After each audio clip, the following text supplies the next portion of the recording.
Kika, mám menší problém, ale nechcem to povedať nahlas. OK, tak mi to pošuškaj.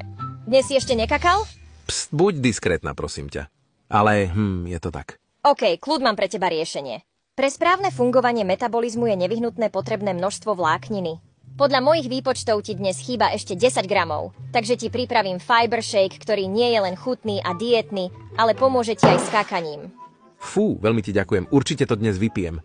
OK, super, a nezabudni potom vypiť ešte pohár vody a dať mi follow. Kika, mám menší problém, ale nechcem to povedať nahlas. OK, tak mi to pošuškaj. Dnes si ešte nekakal? Pst, buď diskrétna, prosím ťa. Ale, je to tak. OK, kľud, mám pre teba riešenie. Pre správne fungovanie metabolizmu je nevyhnutné potrebné množstvo vlákniny. Podľa mojich výpočtov ti dnes chýba ešte 10 gramov, takže ti pripravím fiber shake, ktorý nie je len chutný a dietný, ale pomôže ti aj s kakaním. Fú, veľmi ti ďakujem, určite to dnes vypijem. OK, super.